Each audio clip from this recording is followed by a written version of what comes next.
नमस्कार दोस्तों। हमने पिछले वीडियो में बात किया था कि वैक्सीन क्या होती हैं, कितने टाइप की होती हैं, गवर्नमेंट में लगने वाली वैक्सीन, प्राइवेट में लगने वाली वैक्सीन में क्या डिफरेंस होता है, पेनलेस वैक्सीन के बारे में भी जानकारी दी और कौन सी एक वैक्सीन है जो आपको अपने लड़कियों को लगाना लगभग कंपलसरी होता है।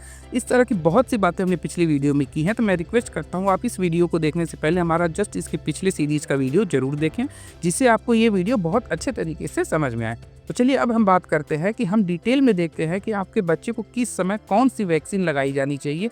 अगर आपके पास चार्ट है तो आप चार्ट लेके वीडियो पॉज करके बैठ सकते हैं और कौन सी इंपॉर्टेंट वैक्सीन है जो आपको प्राइवेट में लगवाते रहना चाहिए। तो देखिए, बच्चे के बर्थ के समय, जन्म के समय बीसीजी का टीका लगाया जाता है जो टीबी से बचाव के लिए होता है। यह सरकारी अस्पताल में यानी गवर्नमेंट हॉस्पिटल में बिल्कुल फ्री में मिलता है।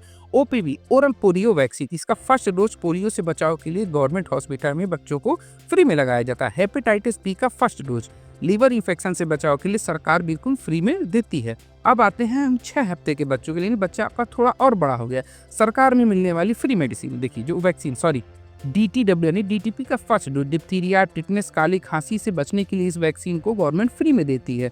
आईपीवी का सेकेंड डोज, पोलियो का सेकेंड डोज दिया जाता है। आईपीवी दिया जाता है इंट्रा पोलियो वैक्सीन, या ओपीवी दिया जाता है oral polio vaccine. Hepatitis B का सेकेंड डोज दिया जाता है। एचआईवी हेमोफिलियस इन्फ्लुएंजा के लिए पेंटा डीटीपी पेंटा वायरस, इसमें देखिए पेंटा का मतलब होता है, मैं बता दूं मोस्ट इंपॉर्टेंट है, ये 5 वैक्सीनों का कॉम्बिनेशन होता है। इसमें बच्चे को पैर में दाएं या बाएं की तरफ लगाई जाती है, ज़्यादातर केस में दाएं जान नहीं लगाया जाता है। यह पेंटा वैक्सीन जो होता है ये बच्चों में थोड़ा स्वेलिंग करता है और रेड हो जाता है। यह सबसे ज़्यादा दर्दनाक वैक्सीन होता है। बच्चों को सारे वैक्सीन से पेन नहीं होता है, लेकिन इसको लगाने पर बच्चे को अधिक पेन होता है।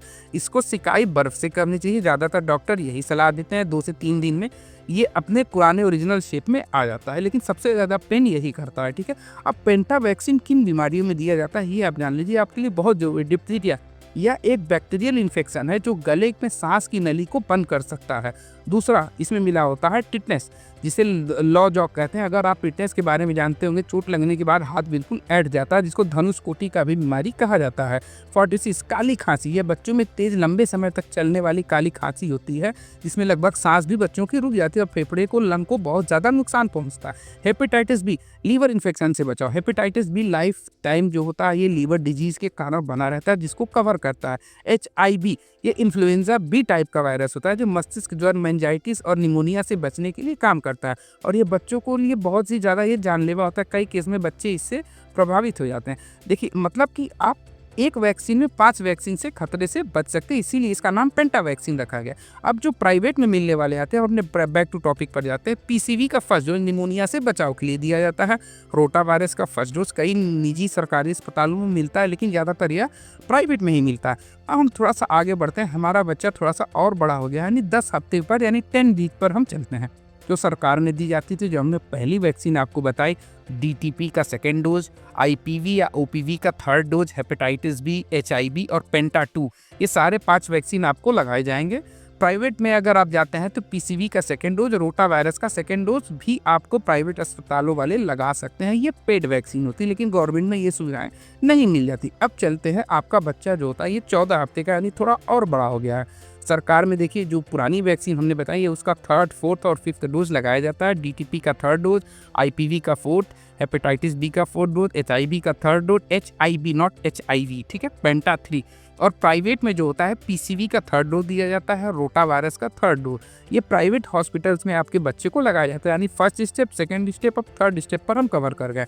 अब हम चलते हैं 6 महीने से और 9 महीने के बीच में, यानी आपका बच्चा अब लगभग वो चलने के करार पे आता है, जिसमें ओपीवी पोलियो की डोज पिलाई जाती है, डबल एमआर की फर्स्ट डोज पिलाई जाती है जो खसरा, मम्स और रूबेला जैसे बीमारियों को कवर करता है। विटामिन ए का डोज अब देना बच्चों को शुरू किया जाता है। देखिए, प्राइवेट में अगर आपको लगता है कि आपका बच्चा बहुत ही अधिक ट्रैवल करता है, ध्यान से सुनिएगा, और आपका जॉब ऐसा है कि आप सिटी टू सिटी बच्चे को लेकर ट्रैवल करते हैं, तो आप टाइफाइड और फ्लू की वैक्सीन जरूर लगना है, जो कि फ्लू की वैक्सीन 6 मंथ तक फ्लू के वायरस से बच्चों को बचाता है। और टाइफाइड की वैक्सीन जो होती है 9 से 12 महीने तक पेड वैक्सीन होती है, 1500 से 2000 या 3000, 4000 में बच्चों को प्राइवेट अस्पतालों में लगवाई जाती है। अब हम आते हैं 12 से 15 नहीं, 1.5 साल से 1 साल से 1.5 साल के बच्चों के बीच में। सरकार में डबल एमआर का सेकेंड डोज खसरा का लगाया जाता है, पोलियो ड्रॉप भी पिलाया जाता है। इसके बाद लगभग वैक्सीन नहीं लगाई जाती। प्राइवेट में फिर मैं कहूँगा कि अगर आपका बच्चा बाहर ट्रैवल कर रहा है और आप बहुत ज़्यादा ट्रैवल कर रहा है, तो नीचे दी गई कुछ वैक्सीन को जरूर लगवाएं। हेपेटाइटिस ए ये तब लगाया जाता है जब लीवर में जापानीज इंसेफ्लाइटिस, ये बाहर दिल्ली साइड, एनसीआर साइड में प्रॉब्लम्स ये ज़्यादा होती हैं। वार्सिला का फर्स्ट डोज जिसे चिकन पॉक्स कहा जाता है, और पीसीवी का फोर्थ डोज जो निमोनिया होता है। निमोनिया क्योंकि बाहर बच्चे एसी वगैरह में रहते हैं जिससे उनको प्रॉब्लम अधिक हो जाती है।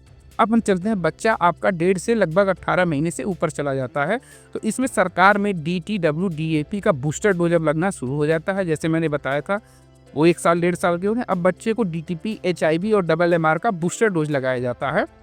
प्राइवेट अस्पताल में टाइफाइड को कंटिन्यू रखा जाता है। सरकार की तरफ से TDP और TP, टिटनेस, डिप्थीरिया, काली खांसी के बूस्टर डोज भी लगाए जा सकते हैं। अब प्राइवेट में फिर एक इम्पॉर्टेंट वैक्सीन आ जाता है HPV, जिसके बारे में हमने ऊपर जिक्र किया हुआ है। ये गर्ल्स के सर्वाइकल कैंसर से बचाव के लिए होता है। HPV वैक्सीन क्या और क्यों जरूरी? देखिए, HPV वैक्सीन क्या रहता है। HPV वैक्सीन एक टीका है जो सर्वाइकल कैंसर से बचने में मदद करता है, और यह वायरस महिलाओं में होने के लिए सर्वाइकल का सबसे बड़ा कारण होता है। जी हाँ, हल्के में मत लीजिए। HPV वायरस देखिए फैलता कैसे, मैं इसके बारे में आपको बताता हूँ। HPV एक सेक्सुअली ट्रांसमिट वायरस होता है जो मुख्य रूप से असुरक्षित यौन संबंध के कारण फैलता है। हालांकि ये त्वचा के संपर्क में आने पर भी फैल जाता है। HPV वैक्सीन जरूरी क्यों होता है? सर्वाइकल कैंसर से लगभग देश में 75 से 2 लाख महिलाएं सर्वाइकल कैंसर से प्रभावित होती हैं, और यह कैंसर महिलाओं की मृत्यु का दूसरा सबसे बड़ा कारण बन जाता है। ये काफ़ी एक डेंजरस प्रॉब्लम है। अन्य कैंसर से भी बचाव में सर्वाइकल कैंसर नहीं बल्कि गले का कैंसर, मुंह का कैंसर, ब्रेस्ट कैंसर, गुदा का कैंसर, जननांगों में भी जो फीमेल के रिप्रोडक्टिव सिस्टम होते हैं उसमें भी कैंसर का एक कारण बनता है। इस वैक्सीन से दूर हो जाता है। युवा अवस्था में अधिक प्रभावी वैक्सीन 9 से 14 साल की उम्र के बीच में लगा दी जाती है। यह बहुत ही बेहतरीन समय होता है। यदि यौन गतिविधियां आपके बच्चे की अधिक बढ़े तो ये वैक्सीन आप में बहुत ज़्यादा जरूरी हो जाता है। ठीक है, HPV वैक्सीन सरकारी प्राइवेट में क्यों नहीं मिलती हैं? देखिए, करंट टाइम को देखते हुए यह सजेस्ट करूँगा कि आप लगवा लें, क्योंकि इस मुद्दे पर मैं अधिक बात नहीं कर पाऊँगा। देखिए, भारत में इंडिया में कई गवर्नमेंट में इस राज्य को इस वैक्सीन को देने की बात चल रही है, लेकिन फिलहाल प्राइवेट क्लिनिक्स में ये अवेलेबल है। 2000 से 5000 रुपये प्रति डोज के रूप में ये लगाया जाता है। अब बात करते हैं कि बड़े बच्चों के बारे में, यानी आपका बच्चा 10 साल से बड़ा हो गया, अब इसके ऊपर क्या हुआ?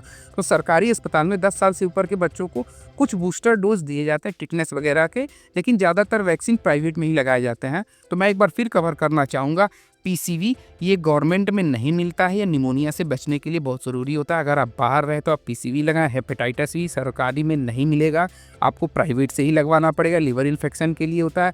HPV लड़कियों के लिए ये गवर्नमेंट में नहीं मिलेगा, ये प्राइवेट में ही आपको मिलेगा, जो सर्वाइकल कैंसर से बचने के लिए बहुत ज़्यादा ज़रूरी होता है।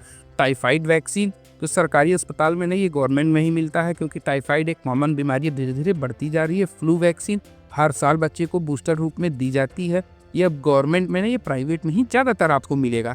देखिए, मैं एक चीज़ यहाँ क्लियर कर देना चाह रहा हूँ, अगर आपके बच्चे को कुछ वैक्सीन्स छूट गई हैं, आपका बच्चा अगर 2 साल, 3 साल, 5 साल के स्लैब में और कुछ वैक्सीन आपकी छूट गई है, तो आप एक बेहतर पीडियाट्रिशियन से कांटेक्ट करें और उनको सारी चीज़ें बताएं। छूटी हुई वैक्सीन का कभी कभी बूस्टर डोज लगा देने से आपकी बॉडी इम्यूनिटी सिस्टम को कंट्रोल कर लेती है। ठीक है, जो वैक्सीन आपको नहीं मिल रही है आप उसको प्राइवेट में जाकर जरूर लगवाएं। और गवर्नमेंट सरकार ऐसा नहीं है कि आपको गलत वैक्सीन लगवा रही है। गवर्नमेंट उतनी सारी वैक्सीन लगा देती है कि आपको 95% बीमारियां ना होने पाएँ।